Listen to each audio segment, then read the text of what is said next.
Thank you, Lord Jesus. Praise the Lord. Amen. So, दूसरा करंथियों 10 अध्याय please, उसका 4 आयत। दूसरा करंथियों 10 अध्याय उसकी 4 आयत। कि हमारी लड़ाई के हथियार शारीरिक नहीं पर गढ़ों को ढा देने के लिए परमेश्वर के द्वारा सामर्थी हैं। इसलिए हम कल्पनाओं का और हर एक ऊंची बात का जो परमेश्वर की पहचान के विरोध में उठती है खंडन करते हैं और हर एक भावना को कैद करके मसीह का आज्ञाकारी बना देते हैं। यहां पे जब आप 5 आयत में देखते हैं तो पौलुस कहता है कि हम हर एक विचार को और हर एक भावना और कल्पना को जो परमेश्वर की पहचान के विरोध में उठती है खंडन करते हैं और कैद करके मसीह का आज्ञाकारी बना देते हैं ना। अब पौलुस कौन सी कल्पनाएं हैं, कौन सी विचार हैं जिन बातों को उसे खंडन करना पड़ता है? क्या दूसरे के विचार, या दूसरों को कहना पड़ता नहीं नहीं तुम गलत हो, उनके विचारों को खंडन करना, या दूसरे के मनों में जो गढ़ है, क्योंकि इंग्लिश की बाइबल में स्ट्रॉन्ग होल्ड्स, उनको वो तोड़ता है? नहीं, पौलुस अपने विषय में बात करता है कि उसे भी अपने विचारों से डील करना पड़ता है। इसका अर्थ यह है कि पौलुस के अंदर भी ऐसे विचार उठते थे जो परमेश्वर के वचन के विरोध में और उसकी पहचान के विरोध में थे। उसके मन में भी वो कल्पनाएं आती थी जो परमेश्वर की इच्छा के अनुसार नहीं थी, जो परमेश्वर के वचन से ऊपर उठती थी और अपने आप को ऊपर उठाती थी। वो कहता है मैं उन्हें कैद करके मसीह का आज्ञाकारी बना देता हूं। और आप समझ पाएंगे इसको, क्योंकि अगर आप पहली और दूसरी और तीसरी आयत भी पढ़ेंगे तो और थोड़ा समझ में आएगा हमें। मैं ये विनती करता हूं कि तुम्हारे सामने मुझे निर्भय होकर साहस करना ना पड़े, जैसा कि मैं कुछ लोगों पर जो हमको शरीर के अनुसार चलने वाले समझते हैं साहस दिखाने का विचार करता हूं। मैं ये विनती करता हूं कि तुम्हारे सामने मुझे निर्भय होकर साहस करना ना पड़े। ओके, साहस करना ना पड़े, जैसा मैं कुछ लोगों पर जो हमको शरीर के अनुसार चलने वाले समझते हैं साहस दिखाने का विचार करता हूं। क्योंकि यहां पर लोग थे जो पौलुस पर कुछ बातों को लेकर दोष लगाते थे। अरे ये तो उतना आत्मिक नहीं है, ये हमारे जैसा रिलीजियस नहीं है, ये हमारे जैसा सोचता नहीं है। तो पौलुस का शरीर भी उठता था, कहता मुझे तुम्हारे साथ ऐसा ना करना पड़े, जैसा मेरी इच्छा करती है दूसरों को दिखाऊं कि बता दूं कि मैं कौन हूं। कितने लोगों के अंदर उठता है? मेरे अंदर तो उठता है। आप शायद ज्यादा पवित्र हैं, बहुत ज्यादा शुद्ध है, आपको शायद विचारों में कोई समस्या नहीं है, पर शायद मैं आज अपने आप को ही प्रचार कर रहा हूं क्योंकि मुझे जरूरत है इसकी। हम सब के अंदर, अगर पौलुस के अंदर यह विचार उठते थे, जिस व्यक्ति ने नए नियम से आधे से ज्यादा नया नियम लिख दिया, एक महान प्रेरित था, अभिषेक था, और ऐसी बातें स्वर्ग में उसने देखी, बाइबल में लिखा है, जिनका मुंह पे लाना भी संभव नहीं है या जरूरी नहीं है, अभी टाइम नहीं है उन चीजों का। कई बातें आप एकदम नहीं बोल सकते, कुछ बातें आप बोल नहीं सकते। ब्रदर हैगन को कुछ बातें प्रभु यीशु मसीह ने 1950 में बताई और उन्होंने 2001 तक उनको रिवील नहीं किया। 1950 और 2001, 51 साल के बाद उनके प्रभु के पास जाने से 2 साल पहले उन्होंने रिवील किया। और वो भी तब जब पवित्र आत्मा ने उन्हें कहा कि प्रभु ने उन्हें कहा कि अब समय आ गया कि तू उन बातों को बोल। बहुत सी बातें हैं, बहुत सी बातें ऐसी देखी हैं। और पौलुस ने भी बहुत सी बातें देखी और पौलुस के पास प्रकाशन थे। आप सोचिए उसने चर्च को क्या मिला, जो प्रकाशन पौलुस को मिला वह किसी को नहीं मिला। और उसने बातें डायरेक्टली यीशु मसीह से पाई। क्योंकि अगर आप पहला कुरिन्थियों 11 अध्याय में प्रभु भोज की बात है तो वो बात है, यह बात मुझे प्रभु से मिली, प्रभु ने मुझे बताया कि जिस रात वह पकड़वाया गया। क्या मान आपके पास वो बैठ के बोलता है कि जिस रात में पकड़वाया गया मैंने रोटी ली, मैंने तोड़ के ये कहा, मैंने उसके बाद कटोरा लिया, फिर मैंने ये कहा। प्रभु यीशु मसीह ने उसे बताया, राइट। और बहुत सी बातें मैं अगर किसी और व्यक्ति को उस दायरे में पढ़ता हूं तो ब्रदर हैगन को पढ़ता हूं कि जब प्रभु यीशु मसीह ने उनको बताया कि मैंने जब उस व्यक्ति से दुष्ट आत्मा से डील किया तो वहां पे कैसा प्रभाव था, कैसे वो उसकी आवाज थी, कैसे वो बोल रही थी, कैसे वो लहू बहने वाली औरत के बारे में बहुत सी बातें जो प्रभु यीशु मसीह की सेवकाई में उन्होंने चलते समय की, वो उन्होंने ब्रदर हैगन को रिवील की और बताया उन्हें। आमीन, आमीन। तो उन्होंने भी बहुत बातें बताई और पौलुस ने भी कहा कि मैं उन बातों का मुंह पे लाना उचित नहीं है, मैं अभी तुम्हें नहीं बता सकता। और यीशु मसीह ने अपने चेलों से भी कहा बहुत सी बातें जो मैं तुम्हें बताना चाहता हूं लेकिन तुम अभी उन्हें सहन नहीं कर सकते। आमीन। पर परमेश्वर का धन्यवाद हो कि परमेश्वर ने पौलुस पर बातें रिवील की। पर इस व्यक्ति को जिसके पास इतना प्रकाशन था वह भी अपने विचारों और कल्पनाओं और इमेजिनेशन से संघर्ष कर रहा था। He was fighting it. उनसे लड़ रहा था वो, क्योंकि शैतान का एकमात्र तरीका किसी मसीही को हरा देने का है, वह है आपका मन। वो उसके जो एक्सेस मिलती है हमारे जीवन में वह हमारे विचारों के द्वारा मिलती है और कोई तरीका नहीं है उसका। He cannot get you anywhere. वह आपके सामने भी आके खड़ा हो जाएगा तो भी वह आपका कुछ नहीं कर सकता। ये श्योर है, वह आपको कुछ नहीं कर सकता क्योंकि यीशु मसीह ने कहा मैं तुम्हें दुष्ट की सारी सामर्थ पर अधिकार देता हूं। आपके पास उसकी सारी सामर्थ पर अधिकार है, चाहे शैतान, उसके सारे दूत, चाहे नरक, पूरा नरक आपके विरोध में आ जाए, आप अकेले खड़े हैं, यीशु मसीह आपके साथ, आपका कुछ भी नहीं हो सकता। आमीन, आमीन।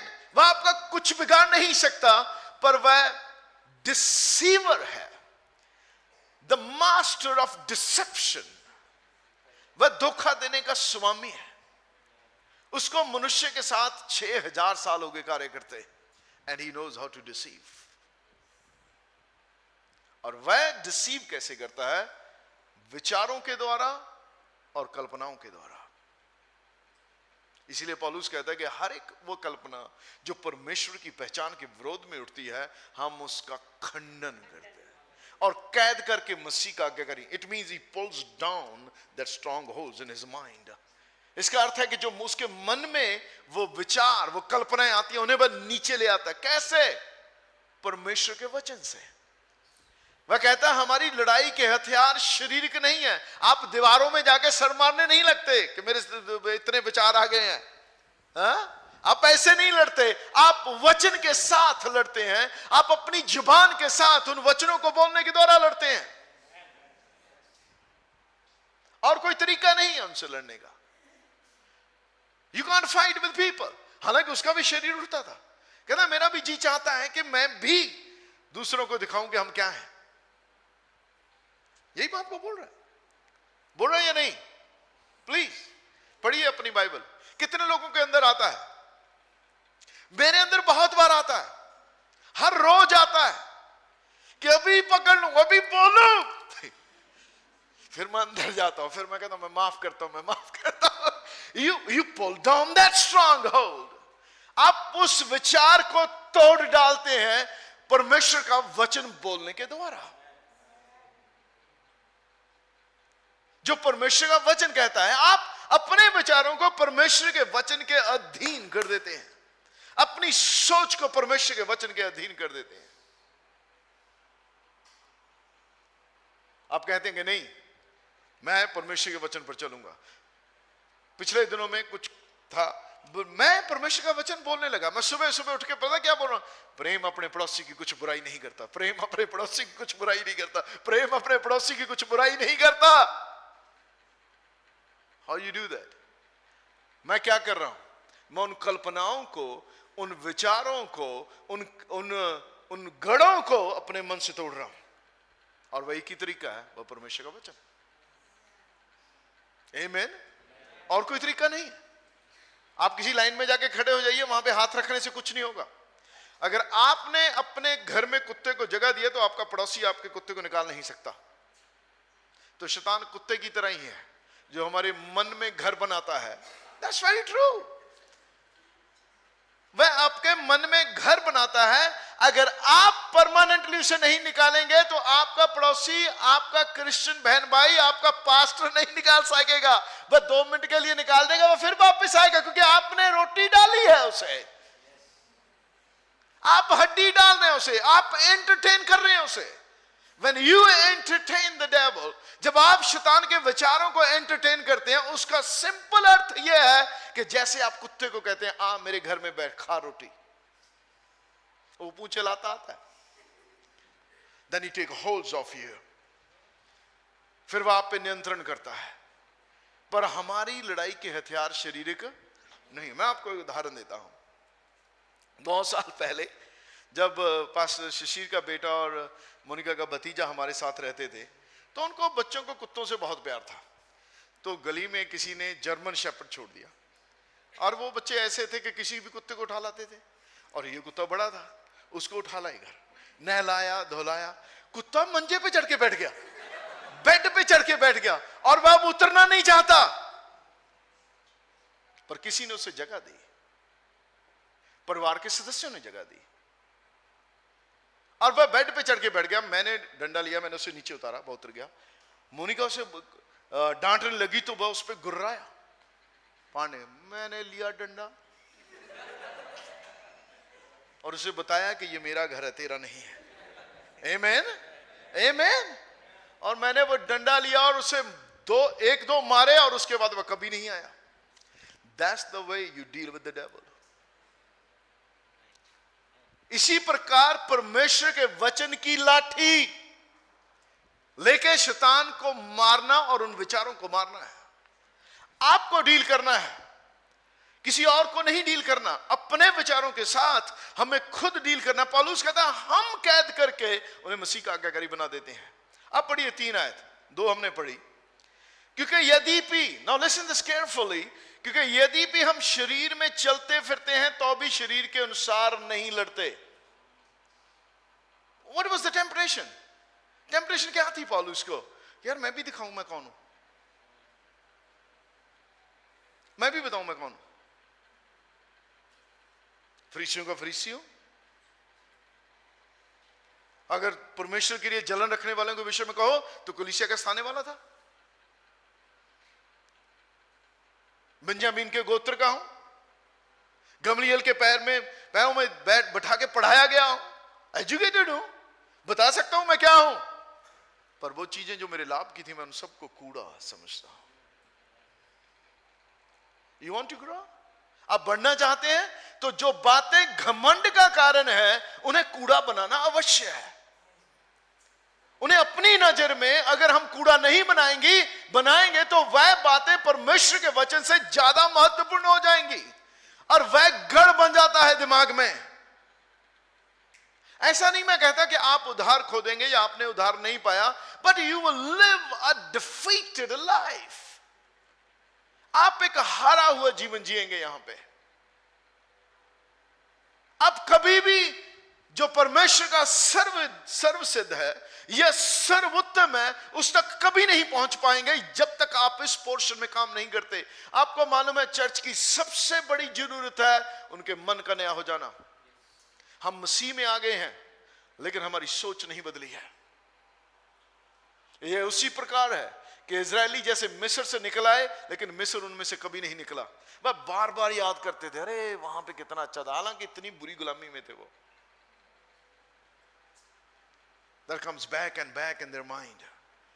अरे मैं तो ये हूं, आता ना सबको कि मुझे ये क्या समझते यार, इनको मालूम नहीं मैं कौन हूं, मैं कहां से आता हूं, मेरी बैकग्राउंड क्या है, हाँ पता नहीं, जानते नहीं तो मुझे, मैं तो प्रभु के कारण छोड़ दिया।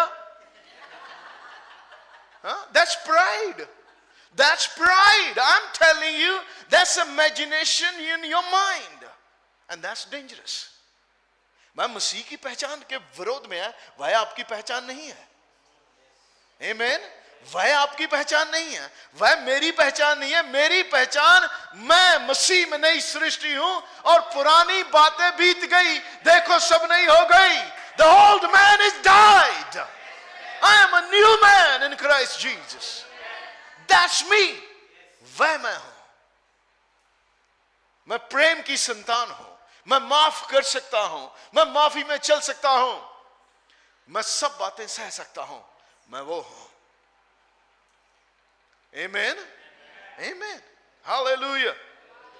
Hallelujah. Now, अब मैं सोच रहा था एक स्टोरी इसके साथ रिलेट करने के लिए, और जो स्टोरी मेरे विचारों में आई वह है राजा शाऊल.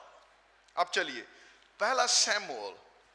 You know how you can be anointed, called by God and can fall. आप बुलाए जा सकते हैं, परमेश्वर आपको एक जगह पे स्थिर कर सकता है और आप पीछे हट सकते हैं और गिर सकते हैं. Not only that, पर जैसे जैसे समय गुजरेगा दुष्ट आत्माएं नियंत्रण कर सकती हैं मसीहों के मन पे. I am not talking about your spirit. अगर आप मन में बहुत ज्यादा इंटरकंटेन करते हैं उन विचारों को जो परमेश्वर की ओर से नहीं है, तो दुष्ट आत्माएं आपके मन पे बहुत प्रभाव डाल सकती हैं. And you need to get rid of those things. और मैं आपको बताता हूं कैसे होता है. बाइबल में कोई भी घटना इसलिए नहीं कि परमेश्वर शाऊल के बारे में हमें बताना चाहता था कि उसने क्या पाप किया. नाउ बाइबल में लिखा है हमारे सीखने के लिए, कि ताकि वह लोग हमारे लिए उदाहरण ठहरे, ताकि जो गलतियां उन्होंने की वह हम ना करें. क्योंकि शैतान वही है. फ्लैश शरीर भी हमारे पास वही है, माइंड भी हमारे पास वही है, संसार भी हमारे पास वही है, लोग हमारे इर्द गिर्द भी वैसे ही हैं. वैसी बातें हमारे पास भी आएंगी, तो उनको डील कैसे करना है. आमेन. ओके, पहला सैमुएल.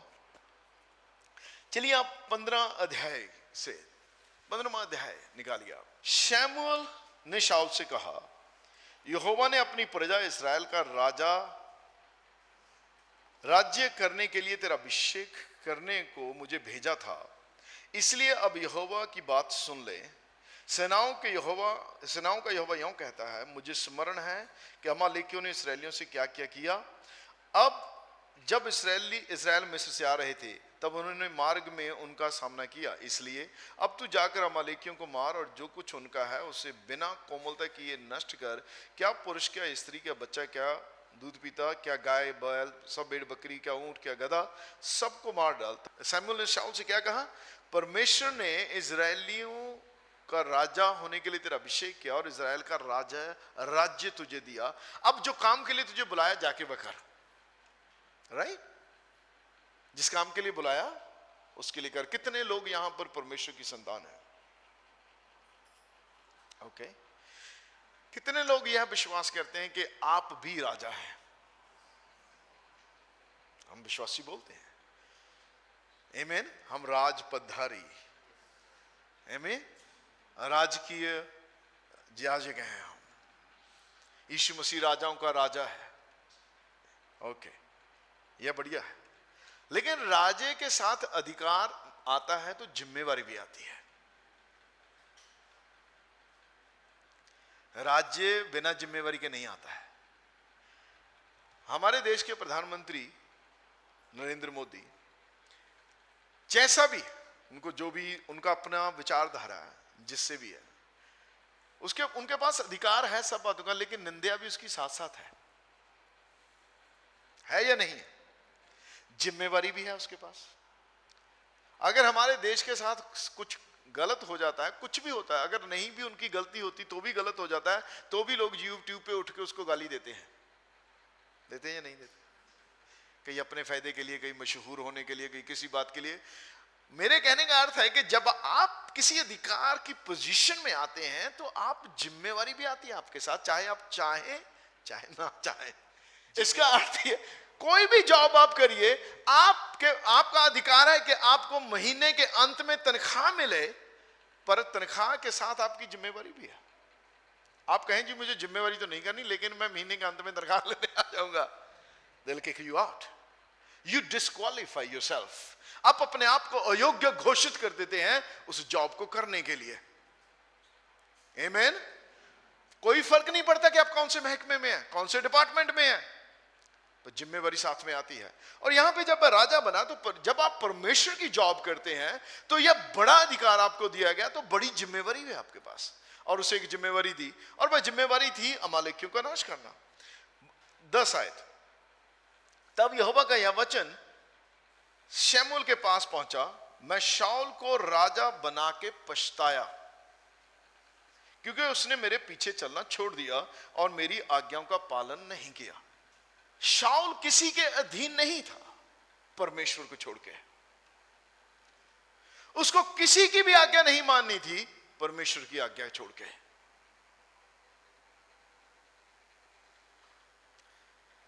जब आपके विचार आप पर रूल करने लगते हैं तब आप अपने आप के गुलाम हो जाते हैं. तब परमेश्वर आपका प्रभु नहीं रहता उस एरिया में, आप खुद प्रभु बन जाते हैं. बिकॉज आपके विचार महत्वपूर्ण है. आपके विचार आपके लिए परमेश्वर से ज्यादा महत्वपूर्ण हो जाते हैं. फिर परमेश्वर वह स्थान नहीं ले पाता आपके जीवन में, क्योंकि अब मैं जरूरी हूं कि परमेश्वर ने कहा मैं उसे राजा बनाने से पछताता हूं. क्यों पछताया परमेश्वर? कहता उसने अब मेरे पीछे चलना छोड़ दिया और मेरी आज्ञा का पालन नहीं किया. तब शमूएल का क्रोध भड़का और वह रात भर यहोवा की दुहाई देता रहा. रात भर. He prayed for him. उसने ये प्रार्थना नहीं की प्रभु जी कि शाऊल का सत्यानाश कर दे या शाऊल को बर्बाद कर दे. He interceded for him whole night. उसको परमेश्वर की तरफ से भी तकलीफ हुई और शाऊल की तरफ से भी तकलीफ हुई, क्योंकि परमेश्वर से कह दिया था कि मैं अब इसे राजा बनाने से पछताता हूं. Any true man of God, जो भी परमेश्वर का सच्चा जन है, जब कोई व्यक्ति गिरता है तब उसके लिए रोता है, उसके रेस्टोरेशन के लिए, कि वह पुनर्गठित कर दिया जाए या पुनर्स्थापित कर दिया जाए, ना कि नाश हो जाए.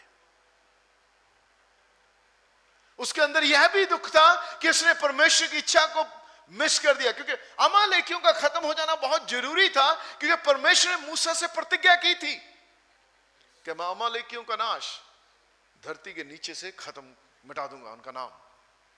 और यह यहां पर उसके पास मौका था परमेश्वर के वचन को पूरा कर देने का और भविष्यवाणी को पूरा कर देने का.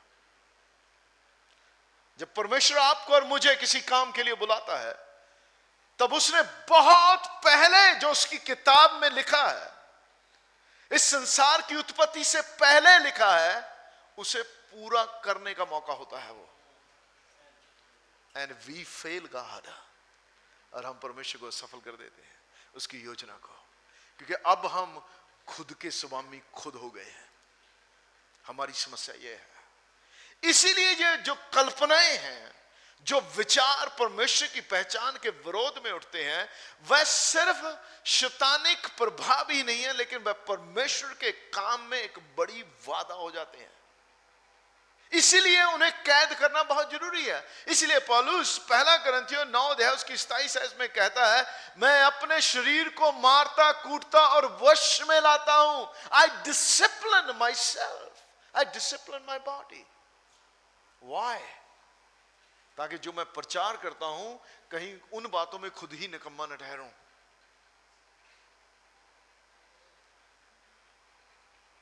हमें अपने विचारों को खुद नियंत्रण करना है, हमें उन पे काम खुद करना है, किसी और ने नहीं करना. यहां पे शाऊल की जिम्मेवारी थी कि ठीक है, अब देखिए उसने रीजन क्या बताया. रीजन क्या बताया उसने कि मैंने ये गलती की, मैंने उनको मारा नहीं, मैंने ये कर दिया. अब 24 आयत. शाऊल ने शमूएल से कहा, मैंने पाप किया है, मैंने तो अपनी प्रजा के लोगों का भय मानकर उनकी बात सुनकर यहोवा की आज्ञा और तेरी बात का उल्लंघन किया है. Just such a terrible thing, such a insecurity.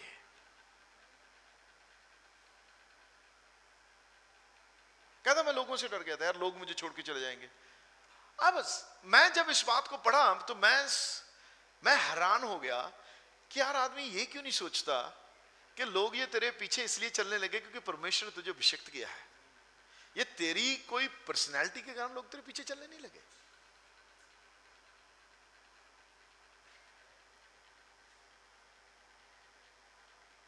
क्या हम झुक जाएं क्योंकि परमेश्वर, लोग नाराज हो जाएंगे अगर हमने परमेश्वर की आज्ञा मान ली?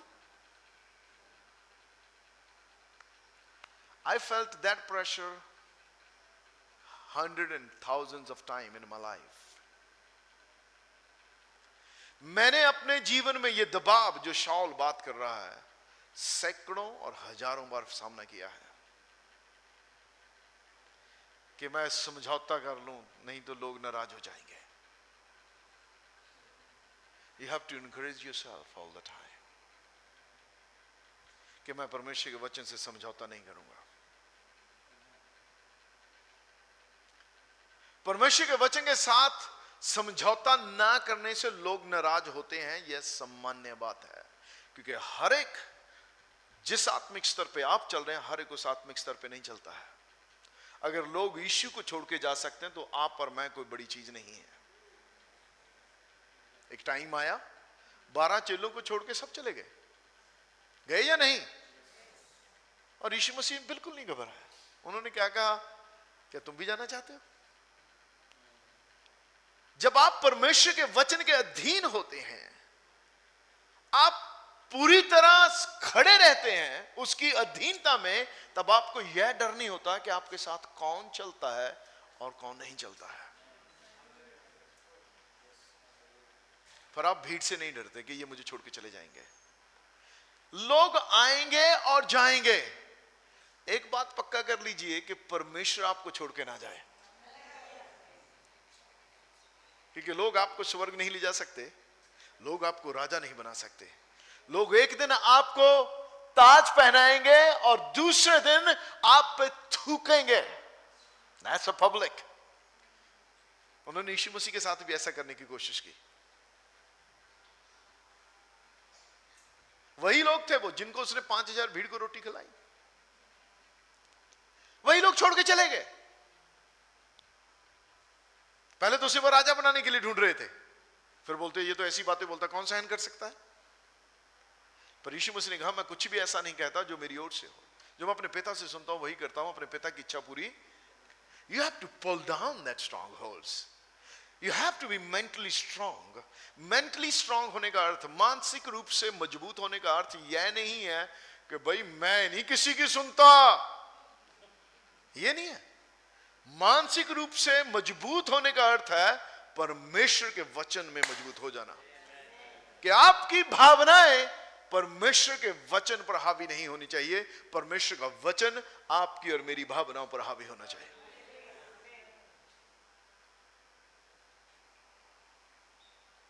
आमीन। अब आगे देखिए, एक गलती ये हुई, अब उसने गलती की और घुमा दी सुई लोगों पे। उसने आसानी से नहीं माना कि मैंने गलती की है, और उसके बाद सुई लोगों पे घुमा दी। और जब ऐसा हुआ, आपको मालूम है तब फिलिस्ती, उसके बाद गोलियत की एंट्री हुई, उसके पहले वो जीत ही रहे थे। God anointed him। परमेश्वर ने आपको हारने के लिए नहीं बुलाया, परमेश्वर मुझे हारने के लिए नहीं बुलाया। आमीन। परमेश्वर ने आपको हारने के लिए, बुरे हालात में रहने के लिए नहीं बुलाया, उसने हमें जीतने के लिए बुलाया है। और उसने राजा शाऊल को भी जीतने के लिए बुलाया था, उसका अभिषेक इसलिए किया, लेकिन उसने अपने आप को डिस्क्वालीफाई कर दिया। उसके बाद जब डिस्क्वालीफाई कर दिया, गोलियत की एंट्री हुई, तब 40 दिन वो लोग डर के बैठे रहे। फिर उसके बाद दाऊद की एंट्री होती है। जब दाऊद की एंट्री हुई और परमेश्वर ने दाऊद के द्वारा वहां पे काम किया, और दाऊद ने बहुत लोगों को मार दिया, राइट, गोलियत को मार दिया। अब शाऊल उसके बाद भी दीन नहीं हुआ। Sometime when this, now please understand this, जब आपके मन में कोई कल्पना और गढ़ बन जाता है, या आप ही हैं जो उसे तोड़ सकते हैं और रिपेंट करके कहें, प्रभु जी मुझसे ये गलती हुई है, मैं दीन हूं, तब जो फैसला तू लेगा मैं उसके साथ सहमत होऊंगा। परमेश्वर ने अब फैसला लिया कि वह उसकी जगह दाऊद को राजा बनाएगा। लेकिन यह बात अब शाऊल से हजम नहीं हुई। उसने एक गलती तो की, लेकिन उसके बाद अगली गलती भी की। Don't be stubborn. इसी में लिखा है फिर पहला शमूएल में, जब शाऊल उसे बोलता है, शमूएल उसे कहता है क्या जो ढीठपन का पाप है वह मूर्ति पूजा के बराबर है? It means you are worshipping yourself. तुम अपनी ही मूर्ति की आराधना कर रहे हो। तेरे विचार मेरे विचार बहुत मत है, मैंने ऐसा सोच लिया, मैंने ऐसा कह दिया। I have said so many times so many things. कई बार मैंने कुछ बातों को कहा, फिर मैंने बोलता यार नहीं, ऐसा नहीं करेंगे, क्योंकि मुझे लगा कि नहीं, परमेश्वर की इच्छा नहीं है। मुझे लोग बोलते हैं यार तुम दुचित्ते हो। मैं कहा नहीं, मैं दुचित्ता नहीं हूं। मैंने अपनी तरफ से पहले बोल दी ये बात, अब मेरी आत्मा में लगा मुझे नहीं करना चाहिए। I will not do it. Simple. I humble my self. इसमें बुराई क्या है? परमेश्वर जानता है कि हम, हमारी बंतर को जानता है, उसे मालूम है कि हम कुछ फैसला ले सकते हैं, पर अगर हम रिपेंट कर जाएं, हम मुड़ आए। लोग मुड़ के नहीं आते है ना। अड़ाऊ पुत्र ने गलत फैसला नहीं लिया, हाँ, क्या वह वापस नहीं आया? पिता ने उसका वेलकम नहीं किया। इसी प्रकार मसीही जीवन में भी यू कैन मे से समथिंग समटाइम। आप हो सकता है कुछ कहें, हम ऐसा करेंगे जी, उसके बाद आपकी आत्मा में लगा यार नहीं नहीं, ये गलत फैसला। मुझे बहुत बार लोगों से माफी मांगनी पड़ी, मुझे कहना पड़ा I am sorry, I can't do, I don't have a peace for that. मेरे लिए, मेरे अंदर शांति नहीं है, इसके लिए मैं आगे नहीं बढ़ सकता। मैं आपको सच बता रहा हूं, हम लोग जब बाइबल स्कूल शुरू हुआ, एक जगह हम सामान खरीदने गए, हमने डील कर ली, सब कुछ फाइन लोग है, पैसा फाइन लोग है, सब कुछ, और पैसे भी मैंने उसके टेबल पे रख दिए। And I had, don't do it. मैंने पैसे लिए, मैंने उसको कहा मुझे मालूम है ये सही नहीं है, बिजनेस पॉइंट ऑफ व्यू से ये बिल्कुल सही नहीं है, पर मेरे अंदर शांति नहीं है, because God was more important for me. परमेश्वर ज्यादा महत्वपूर्ण था। अब ये नहीं मैं कह सकता मैंने तो अब बोल दिया, अब करना ही पड़ेगा भाई। No, you have to turn back if it is a wrong decision. मैं ये नहीं कहता कि सही डिसीजन से आप, सही फैसले से आप पीछे आइए। अगर आपने गलत फैसला ले लिया है तो पीछे मुड़ने में कोई बुराई नहीं है। मैंने ये बेवकूफियां बहुत बार की हैं, पर प्रभु का धन्यवाद, उसने मुझे बचा के रखा है, बचा लिया। मैं मुड़ा, मैंने मन फिरा लिया और उसने मेरे पर अनुग्रह कर दिया। क्योंकि जब आपके मन में एक गढ़ बन जाता है, उसको तोड़ने की जिम्मेवारी भी फिर आप पर ही है। और पौलुस कहता है कि हमारे हथियार शरीर के नहीं है, पर परमेश्वर के द्वारा सामर्थी है। हमारे पास परमेश्वर का वचन है, पवित्र आत्मा, यीशु का लहू है, उसका नाम है, हम उसका इस्तेमाल कर सकते हैं। आमीन। आगे देखिए आप 18वें अध्याय में, पहला शमूएल 18 अध्याय, कैसे वह कल्पना उसके, देखिए उसकी रिपेंटेंस। आपने उस 15वें अध्याय में देखा, उसकी रिपेंटेंस हुई, थोड़ा सा उसने कहा मेरे से गलती हो गई, मेरी इससे माफी। ये रिपेंटेंस हो सकती है लोगों के अंदर कुछ टाइम के लिए, पर ये टेम्पररी है, परमानेंट नहीं है। उसको उस समय लगा कि अब तो मेरा राज्य गया, अब मेरा सब गया, माफ कर दे प्रभु जी, माफ कर दे। उसको लगा फिर से रिस्टोर हो जाएगा। नहीं, असली दीनता और मन फिराना यह था कि अब जो फैसला प्रभु लेगा मैं उसके साथ सहमत हूंगा, पर ऐसा नहीं हुआ। आगे देखिए आप 6 आयत। जब दाऊद उस फिलिस्ती को मारकर लौट रहा था और वे सब लोग भी आ रहे थे, तब सब इस्राएली लोग नगरों में से स्त्रियां डफ और तिकोने बाजे लिए हुए आनंद के साथ गाती और नाचती हुई शाऊल राजा के स्वागत में निकली। और वे स्त्रियां नाचती हुई एक दूसरे के साथ यह गाती गई, शाऊल ने तो हजारों को मारा, परंतु दाऊद ने लाखों को मारा। कई बार औरतों को भी मुंह बंद रखना चाहिए। यहां पे समस्या पैदा कर दी। तुम आई तो वेलकम करने राजा शाऊल का, लेकिन महिमा दाऊद की। कभी कभी मुझे लगता है कि यार please shut them up God. आपको मालूम है इस बात ने कितनी बड़ी समस्या पैदा कर दी? It created a danger for David's life. अरे किसी की तारीफ करनी है करो, पर दूसरे को नीचा मत दिखाओ। इसमें बुराई क्या है? प्रभु का धन्यवाद, प्रभु ने शाऊल के द्वारा भी काम किया, दाऊद के द्वारा भी काम किया।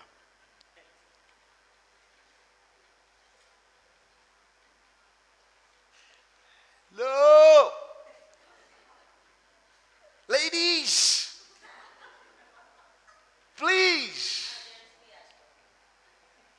जेंट्स का जिक्र नहीं है यहां पे।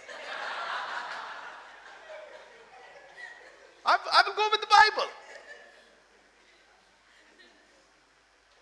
बाइबल के साथ जाएंगे। क्या लिखा है यहां पे? मैन, दाऊद अंदर अंदर सोच रहा हो क्या गा रही हो, चुप करो, चुप करो।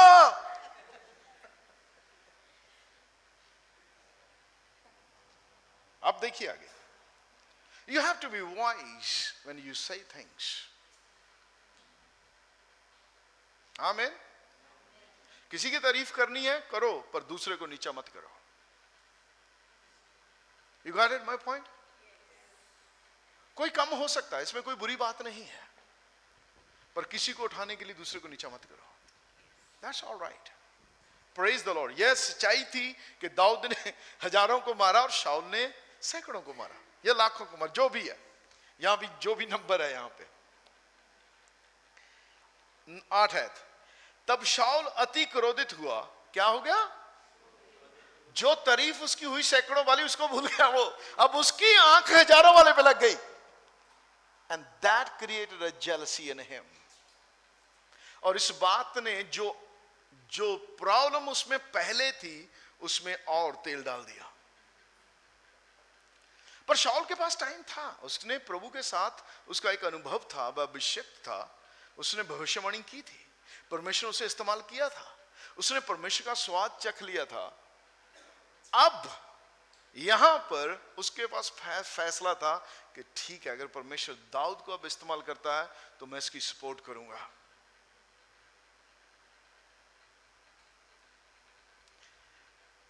पर उसकी कल्पनाएं जो उसके अंदर थी अब बन गई थी, वह खतरनाक थी। इस बात ने उसे इतना क्रोधित कर दिया कि अब दाऊद को मारने का समय ढूंढता, मौका ढूंढता रहा और तरीका। Imagine this. अब आप सोचिए, कल्पना क्या बुरी चीज है। एक अगर कोई गढ़ बन गया और आपने डील नहीं किया, तो यह शुरुआत बिल्कुल छोटी हो सकती है, लेकिन आपको ले जा कहीं और सकती है, अंत कहीं और हो सकता है। जिस दिन उसने ऐसा पहली बार हुआ, उस दिन उसके शायद ऐसा विचार भी नहीं था, लेकिन जैसे जैसे वह बढ़ता गया। अब दाऊद परमेश्वर के हृदय को भाने वाला व्यक्ति था, अब वह दाऊद को मारना चाहता है। दाऊद कौन था? ब्लड लाइन यीशु मसीह की। अब शाऊल एक तरीके से सिर्फ दाऊद का ही नहीं, लेकिन परमेश्वर की पूरी योजना का, छुटकारे की योजना का दुश्मन हो गया। The jealousy will create such a problem. आपके अंदर की जो जलन है, फिर उसके बाद वह ऐसी समस्या खड़ी कर देगी कि आपको पता भी नहीं चलेगा कि आप परमेश्वर के कितने विरोध हो गए हैं। आपका टारगेट तो सिर्फ आदमी है, लेकिन उस आदमी को परमेश्वर ने चुना और आप उसके विरोध में हो गए, और आप unknowingly fighting God.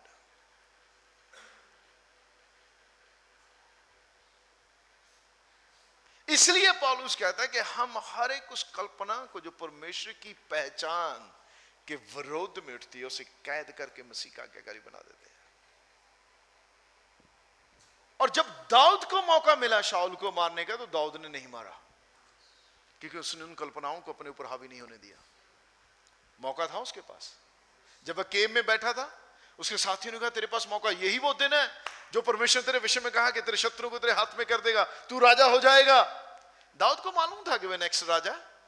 जब आपको परमेश्वर ने बुलाया, आपको निश्चिंत रहना चाहिए कि जिस काम के लिए उसने बुलाया है आपको, वह वहां पे पहुंचाएगा। आपको वह आपको ले जाएगा वहां पे। आप मत लड़िए उस पोजीशन के लिए। Let God fight for you. You live in love. आप प्रेम में चलिए, आप माफी में चलिए। दाऊद शाऊल को उसने एक बार नहीं 3 बार छोड़ा। मार सकता था मुझे, लगभग दो बार बिल्कुल खत्म कर सकता था। और फिर भी उसे कहा, जब भी उससे मिला, उसे कहता था हे मेरे स्वामी, हे मेरे पिता, तू मुझे क्यों मारना? मैं तो कुत्ते के समान हूं, मैं तेरे सामने कुछ नहीं हूं, मैं तेरी कुछ बुराई नहीं चाहता। लेकिन शाऊल के अंदर अब दिमाग में बन चुका था, नहीं नहीं, दाऊद ही मेरा दुश्मन है। So dangerous. वो कल्पना जो तस्वीर मन में बन गई, so dangerous.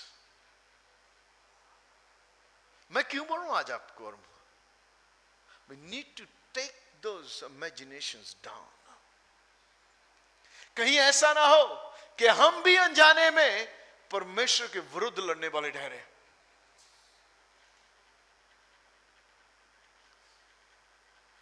Take those imaginations down and be faithful. अपने आप को समर्पित कर दें उसके हाथों में, उसके वचन के अधीन कर दें कि प्रभु जो तेरा वचन कहता मैं वही करूंगा। I'm not going to do any wrong with anybody. Amen. Bible में लिखा हमारी लड़ाई के हथियार शरीर के नहीं है, गढ़ों को ढा देने के लिए परमेश्वर के द्वारा सामर्थ्य है। प्रमोशन प्रभु की ओर से आती है, किसी व्यक्ति की ओर से नहीं। People try to push me down, people try to do everything with me from the last 30 years. Made a fun of me. मुझे बोला तुझे क्या मालूम है सेवकाई करना क्या होता है? कुछ कहते हैं कि हमारे कारण ही इसकी सेवकाई है, तेरे कारण ही, हमारे कारण ही ऐसा हुआ है। Say whatever you want. आप जो मर्जी कहिए, क्योंकि मैं आपके लिए काम नहीं करता, मैं उसके लिए करता हूं और मेरा रिवॉर्ड उसी की ओर से आता है। आमीन। और आपका रिवॉर्ड भी उसी की ओर से है प्रियो, आपका भी। अगर आप सेवा कर रहे हैं, आप उसके साथ चल रहे हैं, तो आप अपनी आंखें उस पर लगाइए, अपनी कल्पनाओं को नीचे करिए, उनको तोड़ दीजिए, उनको कहिए मैं तुझे जगह नहीं दूंगा, मैं तुझे जगह नहीं दूंगा। मुझे उसने बुलाया है, मैं उसकी सेवा करूंगा। मैं एक ही बात सोचता हूं, मैं ये सब टेम्परेशंस, ये जो यहाँ पे आए कल्पनाएं, ये विचार, ये सब बदल लेने की भावना सब आती है मेरे अंदर भी, आप ही की तरह, शायद आपसे ज्यादा ही आती हो, प्रभु जानता है, मुझे नहीं मालूम, क्योंकि मैंने आपका नहीं जाना ना अभी तक, इसलिए मुझे नहीं मालूम। इसलिए सब आता वैसे ही, पर मैं एक ही बात मुझे जो स्थिर रखती है वो यह है कि मैं अंत में जो मुझे अपना हिसाब किताब देना, उसको देना है, मैं अकाउंटेबल उसको हूं। और आप स्वर्ग में जब जाएंगे तो क्या सुनेंगे? 72 शब्द कौन सा वो बोलेगा? धन्य है मेरे विश्वास योग्य दास। And I want to hear that. वह मेरा रिवॉर्ड है, वह आपका भी रिवॉर्ड है। Let's strike for that. हम उसके लिए स्ट्राइक करें, वह हमारा ढींचा हो जाए, वह हमारी मंजिल हो जाए कि मेरा इनाम उसकी ओर से है, मेरा प्रतिफल उसकी ओर से, और वह मुझे आशीष देगा। Amen. Amen. Hallelujah. Praise the Lord.